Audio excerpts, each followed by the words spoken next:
In the race to become mayor of the capital city of the Philippines, Isko Moreno is polling at an astounding 86%, while incumbent Mayor Honey Lacuna trailing at just 8%. Now that is according to the latest research by Okta. Why is that?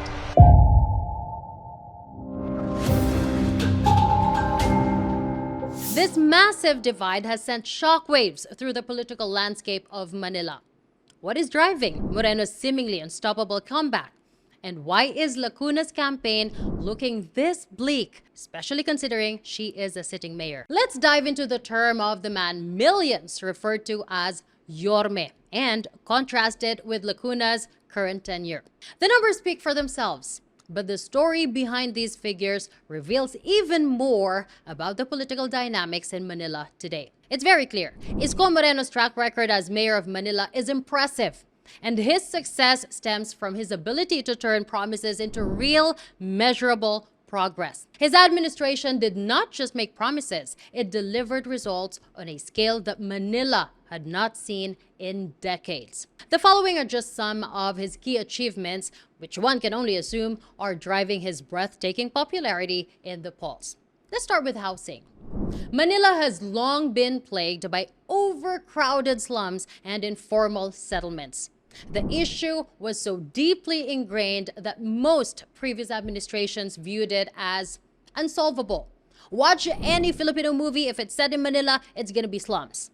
Yet Isko dared to tackle the housing crisis head-on. First, Moreno built the impressive Tondominiums 1 and 2, the Binondominium 1, and the Base community. Then came the San Lazaro, the San Sebastian, and Pedro Hill residences, projects referred to by many Manileños as revolutionary in both scope and impact. Isko calls the projects pabahay sa loob ng Maynila or in-city vertical housing reminiscent of Singapore. All this done in one term. These high-rise community or condominium complexes provided thousands of families with safe, modern, and dignified homes. The first two Tondominium towers, located in Tondo, obviously, were designed to house around 336 families per tower, while Binondominium was set to shelter around 168 families in each building. Now, these are not merely symbolic efforts, but a real transformation in the lives of Manila's urban poor. The contrast between the dangerous shanties that residents used to live in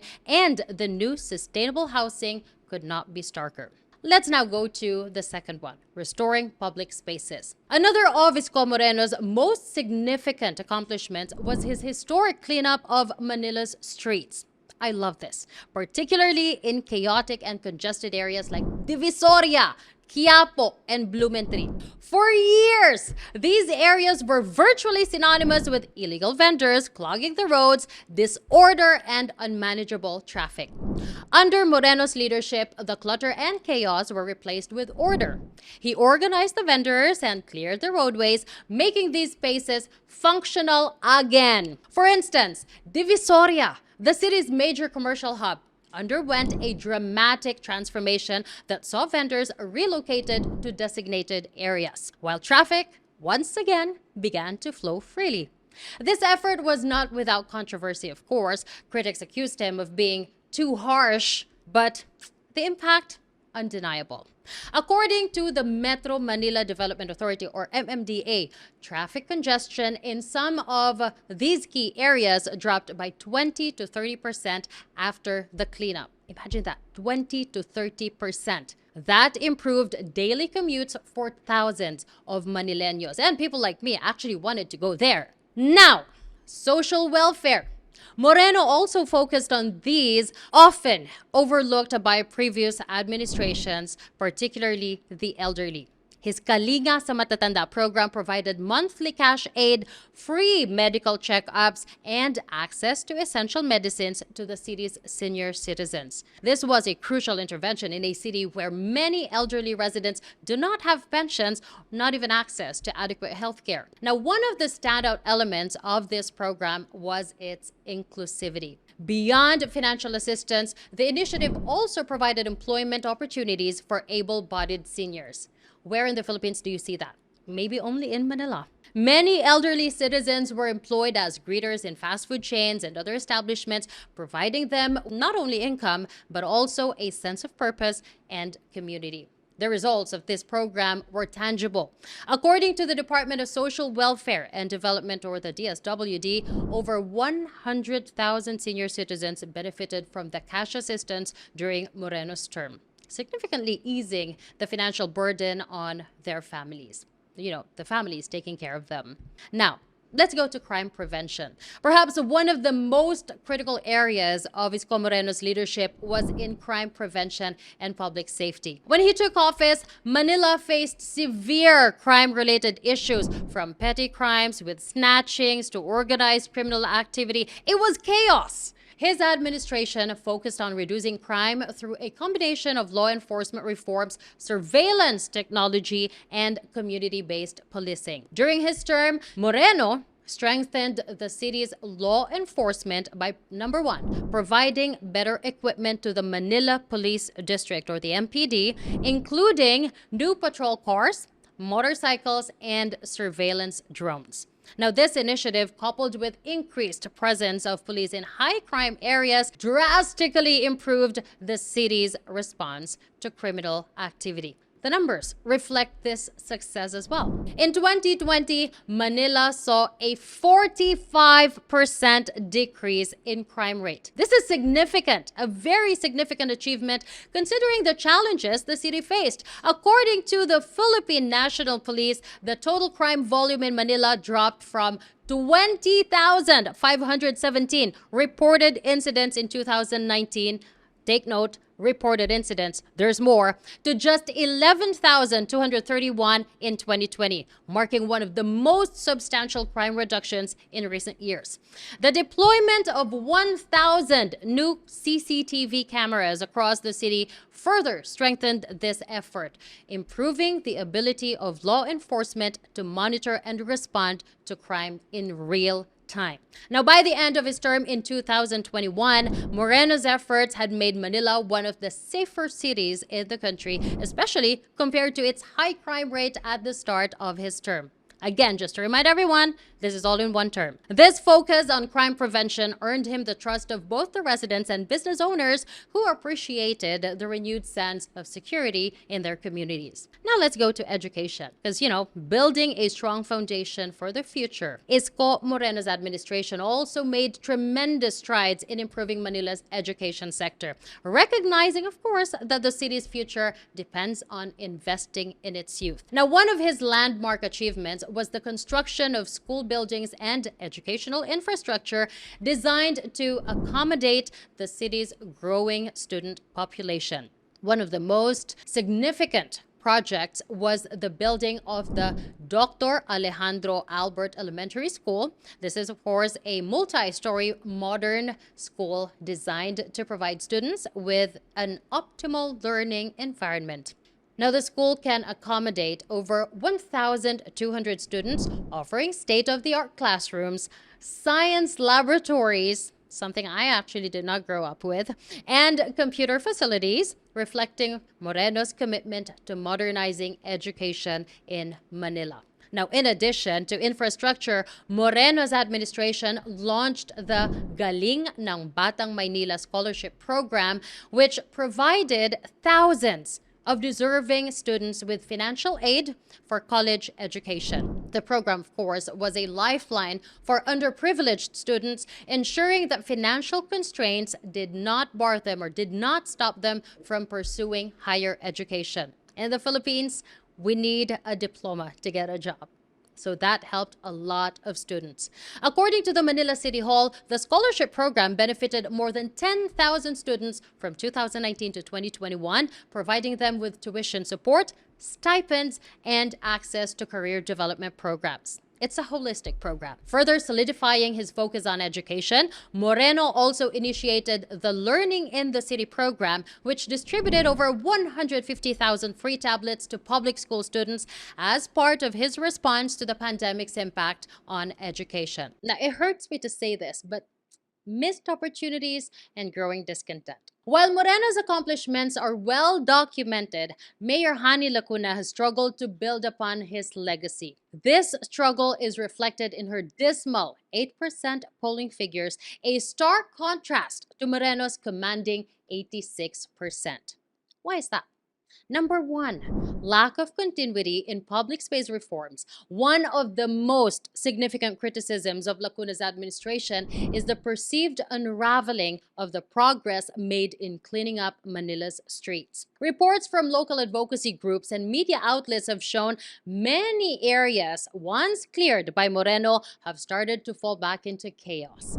Illegal vending, traffic congestion, and disorder have all returned to places like Divisoria and Quiapo, undoing much of the hard work that had been done. This backslide has frustrated many residents who had come to appreciate the order and cleanliness restored by Moreno. Now, the Manila Development Authority, again the MMDA, reports that traffic congestion in key areas has begun to rise again, with a 15% increase in vehicle delays in previously already decongested zones. Number two, spike in crime. While crime rates saw a significant decline under Moreno's administration, they have slowly started to rise again under Lacuna's tenure. The PNP made this report.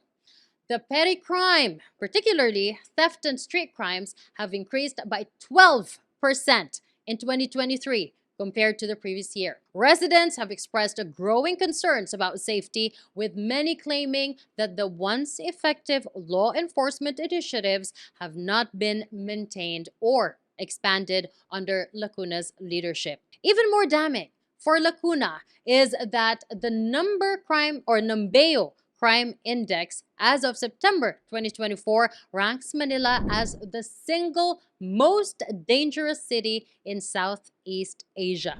Of late, Lacuna had this to say. Very difficult on my end yung bayaran yung mga loans na yon. There have been a lot of complaints sa traffic, yung pangungotong. Unfortunately, napakarami po niyang binitawan na mga salita na hindi totoo. Hindi lang po pagpapapogi ito. I guess it does not take a genius to see why she's acting this way.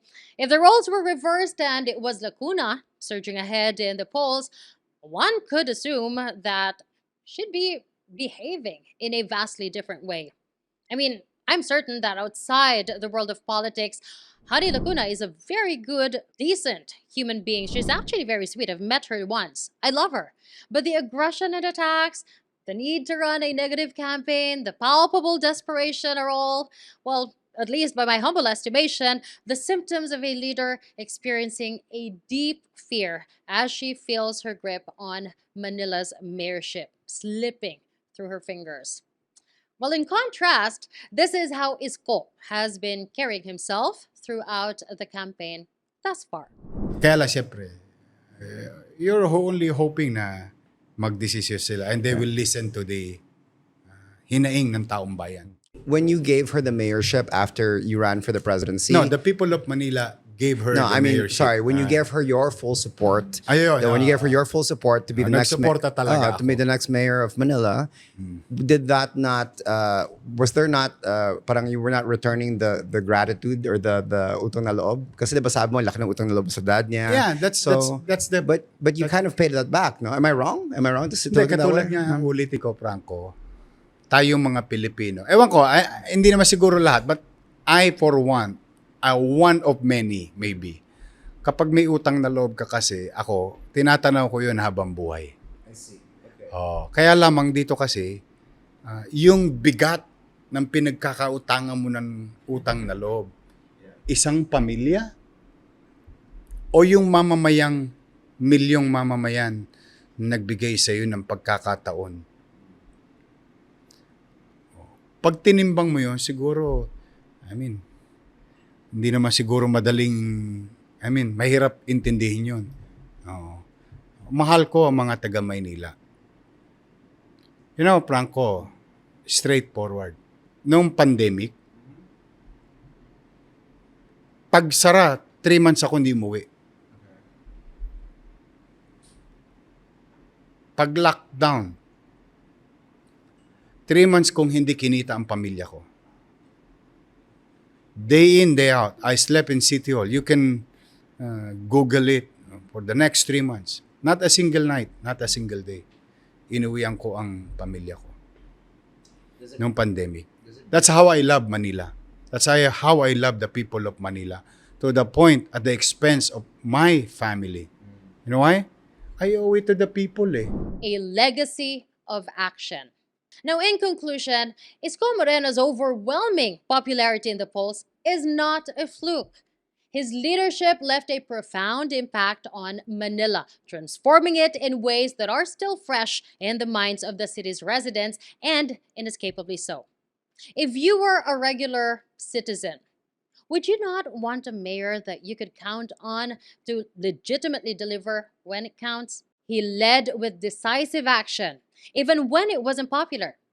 Isko Moreno did not shy away from challenges. His administration proved that with the right vision and a resolute political will, even Manila's toughest problems could be conquered. Lacuna, according to the majority, has failed to maintain that momentum. And the choice between the two Manileños could not be clearer. Isko Moreno represents a proven strength and commitment to progress, while Honey Lacuna, unfortunately, struggles to regain the trust of her constituents. So why is Isko leading by 78%? Because Manila remembers. They remember a leader who put homes over slums, safety over chaos, and dignity over neglect. I am CJ Hirro for PGMN.